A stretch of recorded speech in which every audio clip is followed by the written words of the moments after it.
Kalian suka bikin konten review, tapi kalian bingung mau ngupload di platform mana? YouTube kah? Instagram kah? TikTok kah? Facebook kah? Nah, tenang aja guys, aku punya solusi dan saran ke teman-teman yang suka bikin konten review untuk upload di platform mana yang sekiranya ini bakal jadi cuan banget buat kalian ya cuy. Hello guys, welcome in Bang Ari Jenong. Nah, jadi kali ini aku mau ngasih tahu ke kalian, kalau misalnya kalian suka bikin konten review, mau review produk kecantikan, beauty, gaming, atau enggak tentang apapun itu, review-reviewnya segala macamnya. Nah, tapi perlu diingat guys ya, setiap platform itu punya segmennya masing-masing tanpa diketahui oleh siapapun. Contohnya apa? TikTok. Nah, TikTok ini kebanyakan orang itu main ya udah antara orang remaja sampai orang yang dewasa. Dan umurnya itu harus tahu. Umurnya orang yang main TikTok itu untuk ya kalau misalnya buat apa ya bahasanya ya, kalau misalnya buat senang-senang itu pasti dari anak kecil lah, dari umur 15-an tahun. Tapi kalau misalnya dia mau nyari penjualan atau enggak dia buat nyari apapun itu tentang reviewnya segala macem, mereka itu kebanyakan yang nonton itu di antara umur 17 sampai umur 35 lah paling lah ya. Nah, kalau di Facebook, nah itu kebanyakan siapa? Kebanyakan orang-orang yang antara umurnya 19 sampai umurnya 50 tahun. Ingat ya, karena Facebook itu udah lama, jadi wajar kalau misalnya sampai umur 50-an. Karena orang-orang lama tahu tuh Facebook gitu, buat review, buat jual beli, marketplace segala macemnya. Nah, kalau temen-temen fokus ke bocil-bocil, itu nggak usah beda jauh guys antara TikTok sama TikTok ini ya, TikTok yang apa namanya, yang biasa ya, sama YouTube ya, YouTube Shorts. Itu kan ada affiliate shoppingnya juga di YouTube-nya. Jadi teman-teman bisa memanfaatkan fitur itu buat affiliate atau buat jualan. Nah, tentunya hasilnya itu beda-beda guys ya. Antara teman-teman fokus di Instagram, di TikTok, YouTube, Facebook itu mempunyai hasil yang berbeda-beda kalau misalnya teman-teman jualan. Kecuali kalau teman-teman jualan tanpa bantuan dari platform itu sendiri, kayak misalnya ngasih link atau nggak jadi orang kedua, ketiga segala macamnya, itu bakal berbeda-beda.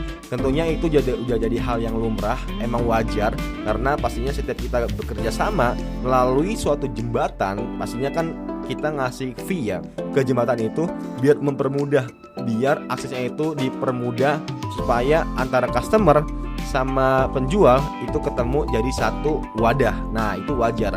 Untuk memperbaiki maintenance, server, segala macam, itu ya jadi hal wajar. Tapi teman-teman perlu tahu kalau misalnya nggak ada fee atau nggak ada bahasanya ya adminnya lah, nah itu yang mahal banget itu nggak ada. Itu udah standar dari masing-masing aplikasi. Ya mungkin makanya kenapa orang-orang tuh kalau misalnya mau ngambil atau mau narik, mereka tuh kebanyakan dipatokin. Contohnya misalnya kalau mau di YouTube itu kadang harus apa namanya $100 itu udah oke banget sih. Kenapa harus $100? Karena kalau misalnya nggak $100, orang-orang tuh bakal ngambilnya ya udah seenaknya aja. Mau ngambil masih apa bahasanya saldonya itu di YouTube cuman $50 atau nggak $10 diambil. Nah itu emang agak sia-sia sih kalau kita ambil perspektif dari YouTube-nya langsung ya. Tapi kalau misalnya dari kita mah nggak masalah gitu, mungkin kita butuh atau nggak apa kan. Tapi kalau dari perspektif YouTube-nya ya mereka kan ada sistemnya, ada laporannya segala macam ya. Makanya itu dijadiin satu kesepakatan syarat, yaitu harus $100 minimal.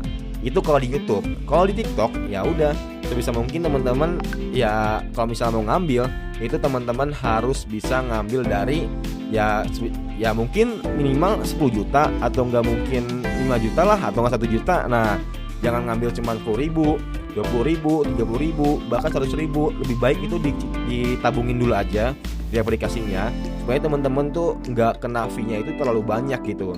Lebih baik teman-teman kena fee-nya itu ketika teman-teman ngambil 1 juta atau nggak 10 juta atau nggak 20 juta dibandingkan teman-teman kena fee-nya itu ngambilnya itu ketika 100.000, 200.000, 300.000, kayak nanggung gitu nggak sih, kayak nanggung. Nah, belum teman-teman ngurusinnya, kena fee-nya, segala macamnya, yang ada malah double gitu.